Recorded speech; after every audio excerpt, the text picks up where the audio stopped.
Hey, good morning, and thank you, Leon Russell. A hard rain is going to fall. It's already fallen. It's actually called snow here in Illinois. We have little snowflakes outside. This is Michael James. I'm here with Tom Clark and Katie Hogan. Good morning, Michael. Good morning. Get ready for another edition of the Live from the Heartland show.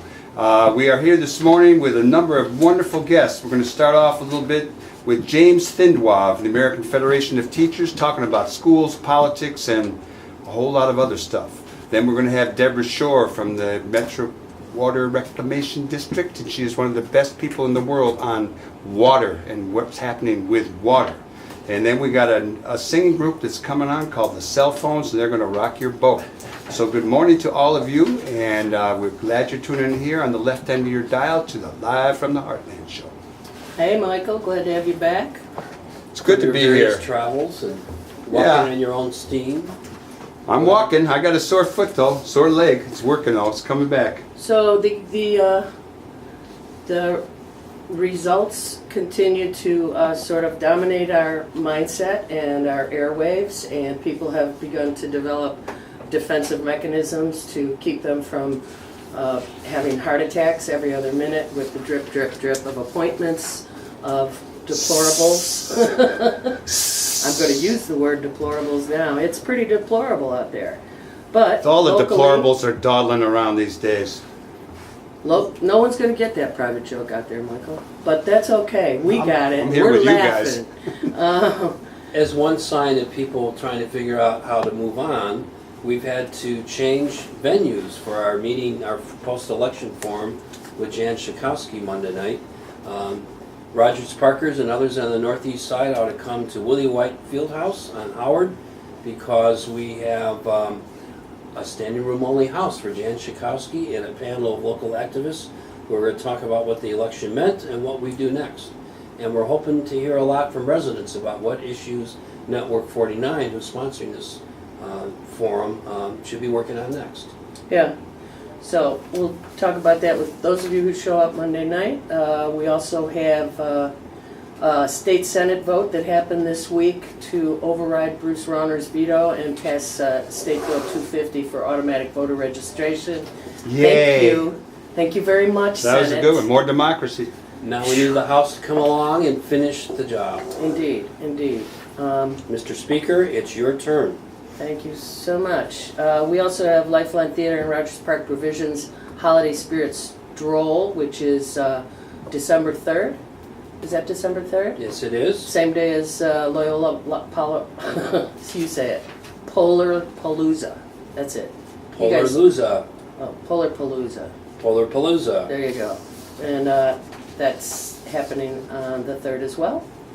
Indeed. Now, we also have Michael opening a show at the Heartland Cafe through the holidays. Michael, what kind of photos are you exhibiting this time? Well, it's a collection of a lot of pictures starting in 1962, I believe, and it includes some pictures from Rogers Park and the Heartland Cafe. But there's 27 photos up, and we are going to have they're up now, but we're going to have an opening reception on Sunday, the 27th, from 4 to 7. And there'll be a closing reception too, but that's further down the line.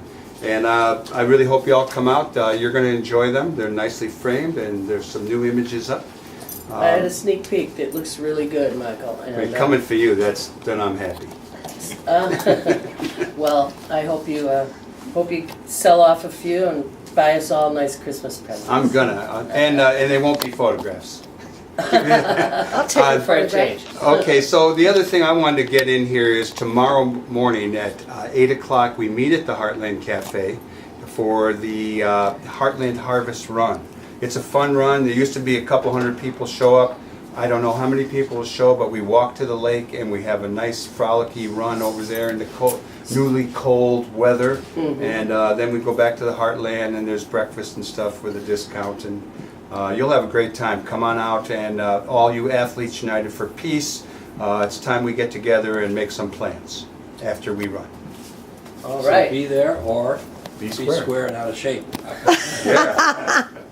Well, So I want to welcome our first guest. James Thindwa is with the American Federation of Teachers and is a marvelous labor organizer, but wears a few other hats as well, given his background and history in Chicago. Welcome, James, to Live from the Heartland. Thank you, Tom. Well, I obviously had you on here not only to talk about your current work with the EFT, which we'll get to in a minute, but continuing debriefing on what happened a week ago.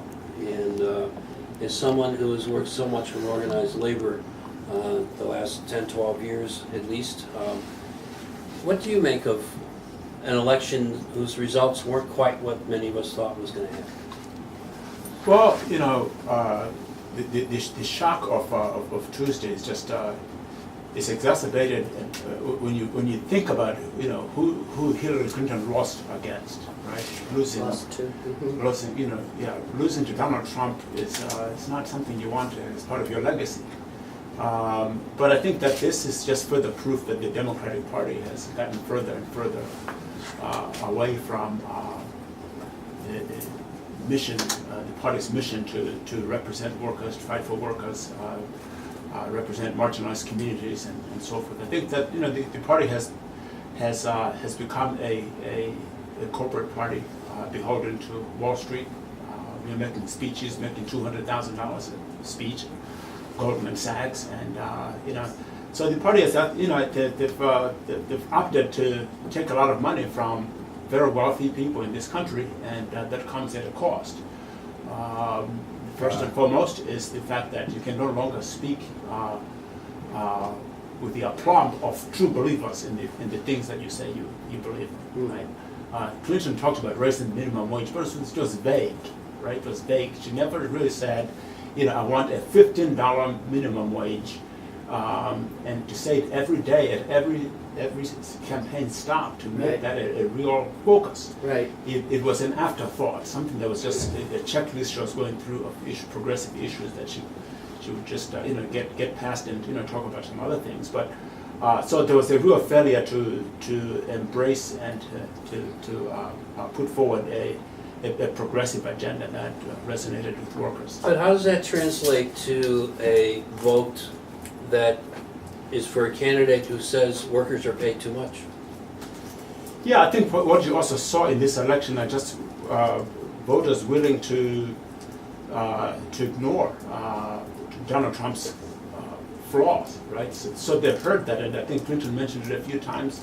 But I don't think that she did as good a job as she could have in terms of just portraying Donald Trump as the anti-worker capitalist that he is. You know, he just lost an election at the Trump International Hotel. The workers got organized. They sued him for unfair labor practices. So here's a guy who's not only in the moment actually busting his unions, his workers who want to form a union, he's opposed in principle to the federal minimum wage. He wants to, you know, leave it up to the states. And you know, as you said, you know, during that first debate with the GOP candidates, he said American workers make too much money. But he pivoted from there, and I think that he got, let's just be honest, he got a lot of people excited because he was willing to say things that conventional politicians weren't willing to or able to say.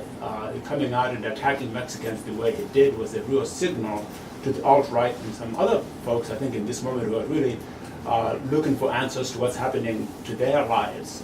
And so when you blame immigrants and you blame Muslims and so forth, I think it resonates with a lot of people who just don't have answers to what's happening to them. So, but when you look at the numbers of who voted for Trump, it comes to about 30% of the adult voting age population that actually cast ballots for him, something less than 30%.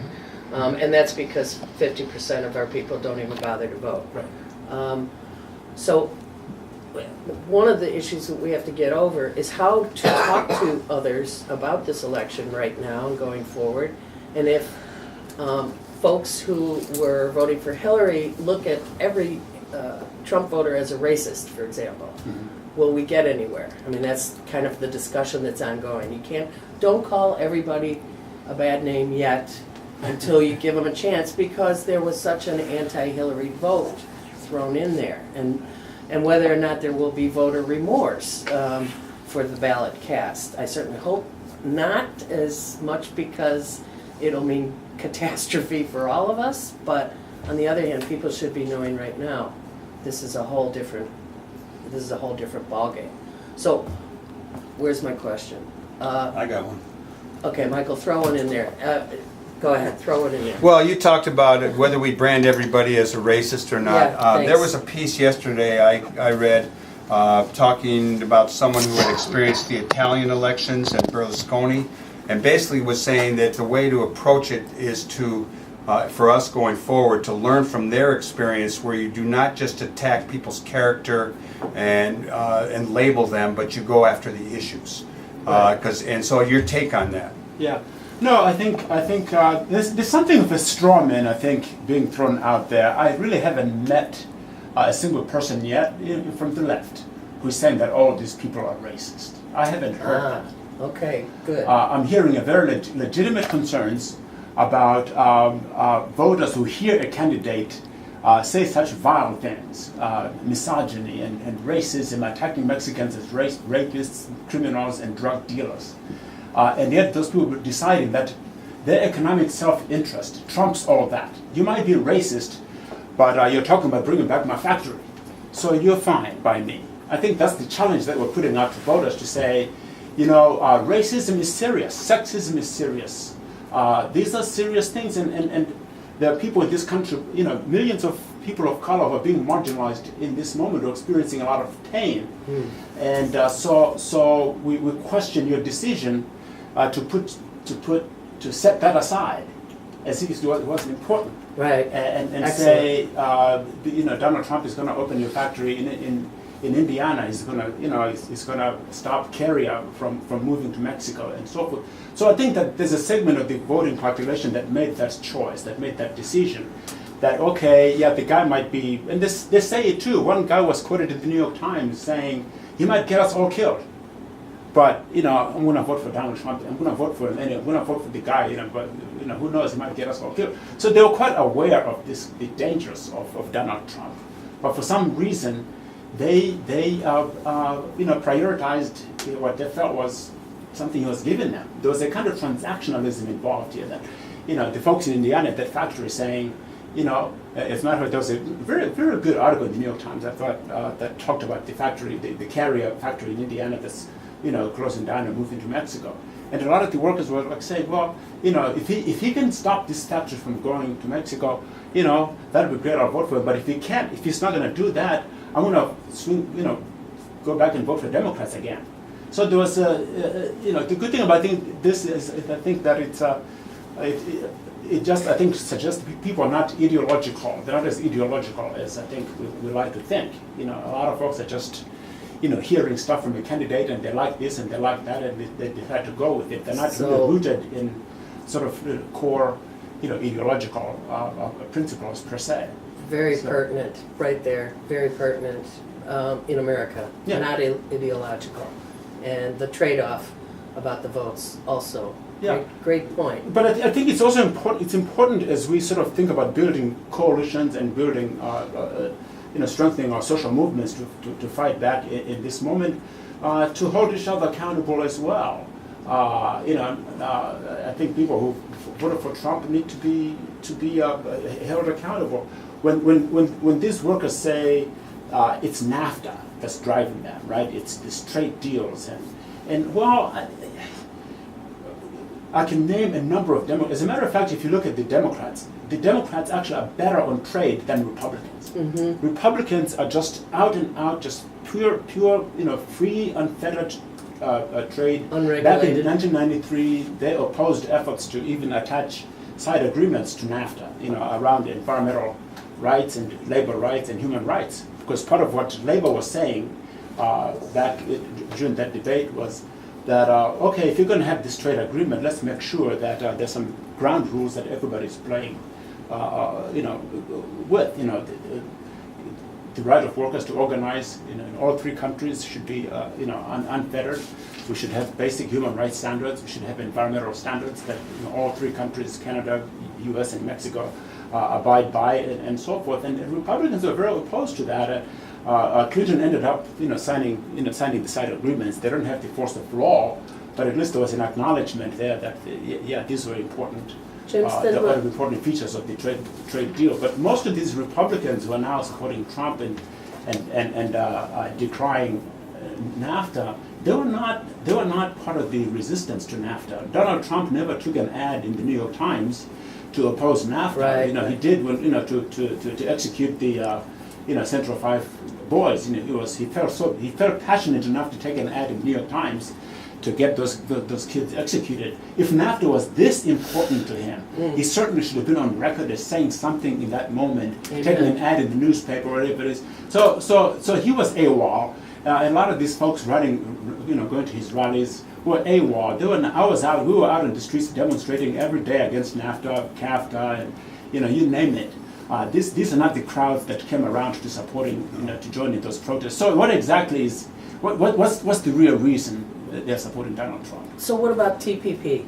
How do you, that's the current, that's the new. The Trans-Pacific Partnership, yes. Right. It's a horrible piece of legislation. Okay. Once again, you have really, unelected bureaucrats who are going to be very much involved in adjudicating issues that ought to be domestic, right? Right. This is a revocation of democracy. Right. So do you think President-elect will stand by his claim that he will knock back TPP? Well, Trump has a problem because I think that, first of all, he's overpromised, right? We hope he has a lot of problems. Yeah, the problem now is that there are millions of people now with this expectation that he's going to reopen those mines in West Virginia. He's Right. gonna, those factories are going to come back. Right. He's going to revoke, rescind NAFTA. He's going to stop TPP, and so he has to give them something. I personally worry that he's going to go for the low-hanging fruit, who are the immigrants, right? The DACA kids. That it's going to be easier for him to just, I think, demonstrate to his supporters that at least he's giving them something. But I think on a lot of this stuff, it's going to be very difficult for him to pull off. The elites in Washington, the corporate elites, they really want TPP. The Republican elites in Congress want this TPP. Mm-hmm. It's a bipartisan project. So it's an open question to what extent Trump can generate enough consensus in Congress. It poses interesting coalitions possibilities. I mean, on taking one issue at a time. If he comes up and says, I'm against TPP, I'm going to try and beat it. A whole bunch of people that I just worked alongside of are going to say, I'm with you. Yeah, labor unions and Yeah. a lot of progressive Democrats. And then the next day he'll be deporting, some fellow citizens, and we'll have to be standing between him and those citizens to say, I'm not with you. Exactly. Yeah. Yeah. I think that you bring a unique international perspective to your domestic organizing work with labor. And I'm curious what your take is on what seems to be a worldwide upsurge against refugees and immigrants. It's not just the U.S., it's not just our president-elect, but the Brexit vote, the dissembling of the refugee camp in Calais, France, which we had a guest on last week talking about. Is it workers' fears, or what's at the core of this anti-immigrant fever that seems to be all around the world? Yeah, I think the larger context in which to look at the anti-immigrant sentiments that are brewing in all these countries, in Europe and the United States, is, I think, globalization that was crafted and driven purely by profit maximization as the driving force, and that workers were left behind, quite frankly, right? And so you're seeing a reaction. People's lives are now, a lot of workers who used to get pensions don't have pensions anymore. They don't have retirement. Their wages have been flat for the past 25, 30 years. Wages in the United States have essentially been flat. Europe as well, although they have the strongest safety net. So I think that in that kind of environment, when you add, that millions, thousands of refugees into those countries, people get a bit edgy. But I think that for me personally, why I find this offensive, this anti-immigrant sentiment, is that the relationships between the global South and the global North were initiated by the global North. It's the white people who came to Africa and colonized. They went to South Africa and took over the country. You know, the 5 million whites now in South Africa, millions of white people in Africa and much of the global South. So you know, it's you can't have your cake and eat it too. You know, you initiate this relationship. It's kind of like global. It's like trade. You can't just have open borders when it comes to goods and services, and then say, oh, the people, no. You know, we'll trade in goods and services, but not the people. Those are not reconcilable. So that's part of the problem here, is that I think that the West is forgetting this history where it is extracted and benefited from the minerals and resources of the global South. Most of these economies, when you look in Europe, were really benefited immensely from these relationships with the global South. And James, clearly you're a guy. Come to their countries. We got to bring you back on more often, but I want to bring it to the local level. And when I first met you, I remember what was going on was the Chicago Math and Science Academy in Rogers Park, which is a charter school, and it had the teachers there had organized and wanted a union, and the National Labor Relations Board approved it. It's my understanding at first. And what happened up there? Because I think there was a setback on that. Well, the setback, I think the school officials were using the same sort of anti-union playbook other corporations use. When workers, form the union, you delay and you go to court, and in the case of CMSA, they challenged the vote and said that we're not under the jurisdiction of the Illinois Education Labor Relations Act, Because why? Because they're a charter? Because there's a private company actually that consults. There you that go, provides, folks. yeah, There you go.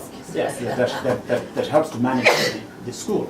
And so they went to the NLRB, and the NLRB agreed with them, and that essentially they're private. So what you're seeing are charter schools trying to have it both ways. Didn't the charter schools though just approve? Didn't the teachers get a contract of some sort In Chicago? in Chicago? Uno. Different school something now. like between 25 and 30% of charter schools in Chicago now are union, Okay. which is the highest. I think it's the highest ratio in the country. So they're trying to have it both ways. When they want public monies, they will probably say we're a public charter school, but when workers want to have a union, they'll say, oh no, we're private, and therefore subject to different rules altogether. But charter schools are on the defensive now, not just here in Chicago, but nationally. In Massachusetts, issue 2 just passed, which puts a cap on charter schools, which is huge. Their spend was in the history of Massachusetts. This was the most expensive ballot initiative ever. They up to $40 million that was spent, mostly from corporate players who want more charter schools. Who essentially this is an entry into privatization of public education. Well, we achieved the same on a much cheaper budget just in the 49th ward by putting a freeze on charter schools. Exactly. James, you could fill an hour, clearly. You just brought us from globalization and the results of Bretton Woods all over the planet to local charter school unionization. Thank you for your body of work, and please do come back to us again sometime. Thank you. Thanks for having me.